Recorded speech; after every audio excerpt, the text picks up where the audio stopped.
ఈరోజు బైబిల్ అధ్యయనం గలతీయులకు వ్రాసిన పత్రిక 6వ అధ్యాయం మొత్తం 18 వచనాలు. ప్రార్థన. ప్రియమైన దేవా, మేము మీ వాక్యాన్ని చదివినప్పుడు మా మనస్సులను పునరుద్ధరించి మాకు అవగాహన కల్పించండి. మీరు మా సమయాన్ని ఆశీర్వదించి మీకు దగ్గరగా రావడానికి మాకు సహాయం చేయండి. యేసు నామంలో ఆమెన్.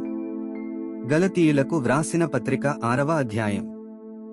సహోదరులారా, ఒకడు ఏ తప్పితములోనైనను చిక్కుకుని ఎడల ఆత్మ సంబంధులైన మీలో ప్రతివాడు తానును శోధింపబడదునేమో అని తన విషయమై చూచుకొనుచు సాత్వికమైన మనస్సుతో అట్టివానిని మంచిదారికి తీసుకుని రావలెను. ఒకని భారములనొకడు భరించి ఈలాగు క్రీస్తు నియమమును పూర్తిగా నెరవేర్చుడి.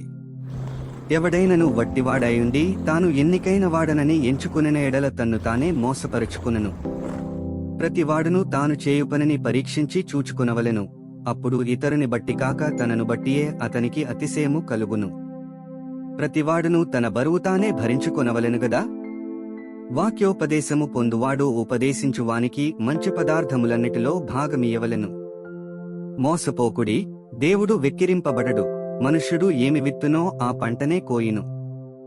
ఎలాగనగా తన శరీరేచ్ఛలను బట్టి విత్తువాడు తన శరీరము నుండి క్షేమను పంట కోయిను, ఆత్మను బట్టి విత్తువాడు ఆత్మ నుండి నిత్యజీవమును పంటకోయిను. మనము మేలు చేయుటయందు విసుకకయుందము. మనము అలయక మేలు చేసితిమేని తగిన కాలమందు పంటకోతుము. కాబట్టి మనకు సమయము దొరకిన కొలది అందరి ఎడలను, విశేషముగా విశ్వాసగృహమునకు చేరిన వారి ఎడలను మేలు చేయుదము.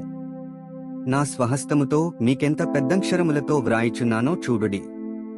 శరీర విషయమందు చక్కగా అగపడగోరు వారెవరో వారు తాము క్రీస్తు యొక్క శిలువ విషయమై హింస పొందకుండుటకు మాత్రమే సున్నతి పొందవలెనని మిమ్మును బలవంతము చేయుచున్నారు. అయితే వారు సున్నతి పొందినవారైనను ధర్మశాస్త్రము ఆచరింపరు. తాము మీ శరీర విషయమందు అతిశయించు నిమిత్తము మీరు సున్నతి పొందవలెనని కోరుచున్నారు.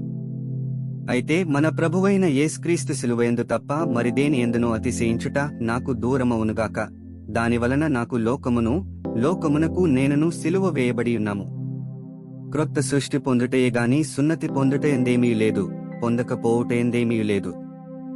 ఈ పద్ధతి చొప్పున నడుచుకుని వారికందరికీ, అనగా దేవుని ఇశ్రాయేలునకు సమాధానమును కృపయు కలుగునుగాక.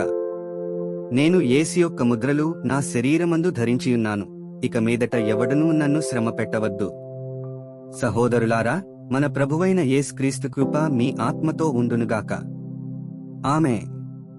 18 వచనాలు చదివియున్నాము. ముగింపు ప్రార్థన. సర్వశక్తిమంతుడైన దేవా, నీవే మార్గము, సత్యము మరియు జీవము. చదివిన వాక్యాన్ని మీ కృప ద్వారా మా హృదయాలలో ఉంచుకుని మా జీవితంలో అన్వయించుకోవడానికి మాకు సహాయం చేయండి. ఆమెన్.